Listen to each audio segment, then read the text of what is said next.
Ultimately, we get to have fun. We're going to learn a few things in the process. And while these guys are fixing the sound for us, I'm going to quickly take a few photographs. And yeah, let's just have fun. That's essentially why we're here. We're all just grown-up kids in the end. Let's go play in the water and see what's in there.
So, just kidding. It does actually bite. It's got a proper grip to it. Yeah, it's like sandpaper. But it's exactly like sandpaper. You pull the bottom lip down and look down there. Yeah. So he uses that to... He's really eating detritus. Whatever rotting stuff is down there. It's so rotting that he doesn't need to tear it apart with sharp teeth or anything. It's gobbling. Yeah, it's a total carrion eating literally detritus, like rotting whatever. And this he feels with. I mean, literally, that's like... That's right. Eyes are, as you can imagine, in that water, not very important. The most important senses being smell, and you can see his nostrils, quite extensive. Yeah. And then his whiskers, which have a series of sense organs from tactile to chemical, basically, like chemical as well? Yeah, so like an extended tongue in a way. Yeah. All right. Then perhaps other interesting feature is that it's got these pectoral fins.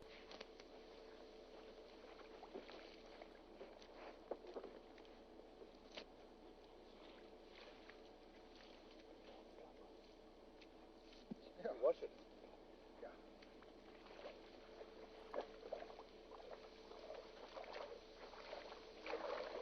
You went into the deepest part, huh? You never went deeper than waist. Yes, yeah. Somebody's shoes. Well, guys, as you can see, there's a little croc that was floating on the water. One of these shoes that have become very popular worldwide. Luckily, no other crocs in the water, so I'm going to help you and them quickly wash the net out. Say again, Jurie. You've been waiting to make that joke, right? I haven't, it just happened, and I was like, well, I've got to grab it. You can't miss it. And then just wash the net off a little bit, and then Jurie's been in earlier, but like I said, I'll get in there as well. So I'll walk into the middle later, probably only about waist deep, but we'll see that in a little bit. In the meantime, enjoy the view. Marco can comment a bit as well. And yeah, nice to see everyone full of mud.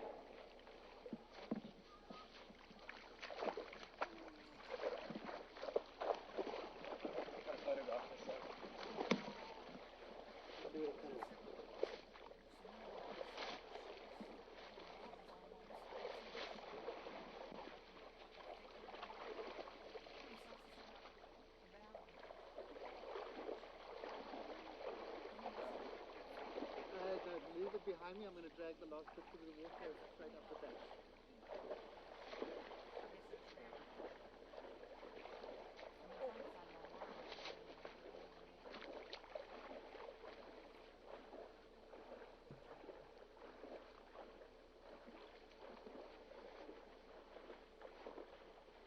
What do you think, Marco? Should I take the camera into the water with me? Depends how you trust your balance, eh? Just going to drag it. I'm going to make you one out. Stand this side.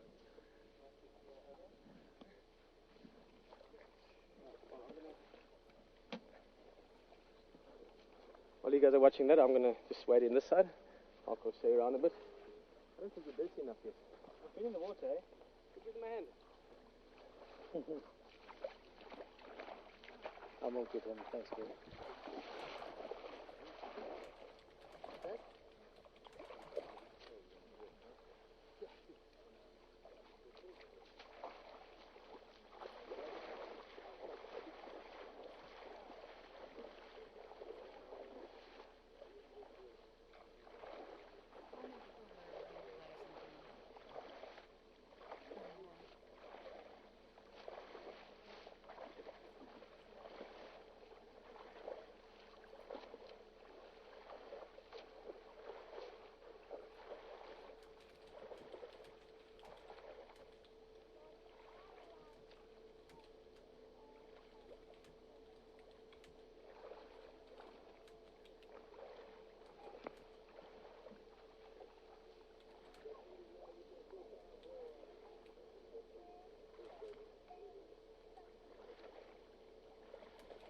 Marco,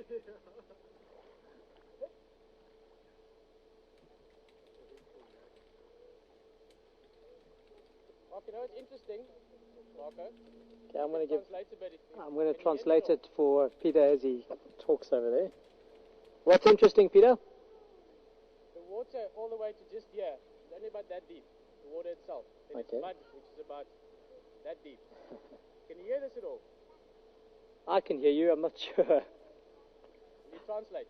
So the water all the way through is about that deep. Suddenly you get to this area, which is where Humgo, something blitzing there, which is where Humgo hangs out typically. And there's like a little deeper area. So now suddenly the water is about this deep.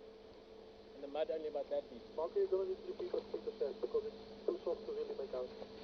Okay, basically what Peter was just saying over there is this first section of dam around over here where we are with the camera now is actually not too deep, probably about half a meter deep. And as you move slowly down towards where Pieter is now, it probably quadruples in depth, as you can see, right up to his waist now.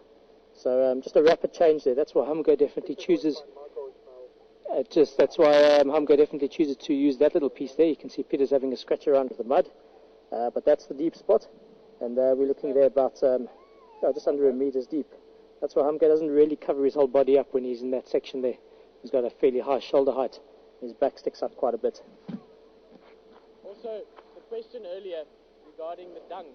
There is actually mostly hippo dung in the mud here compared to more just normal mud over there. Okay, what Pieter was just showing us over there is just the question from Valerie and Lynn a little bit earlier regarding the concern of hippo dung. Concerning the hippo dung, is that more dung where Pieter is at the moment, hippo dung, as opposed to where we were a little bit further to the right there.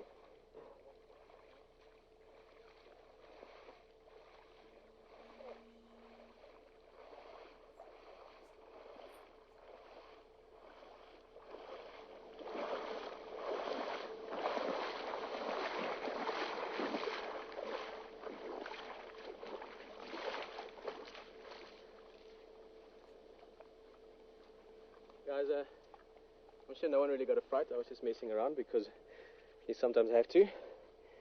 And in the end, it's all quite bizarre because this is all obviously happening live. You're joining us from somewhere around the world. A whole bunch of people standing over there. Some of them very good friends. Some of them more recently met. But I think a big part for me with this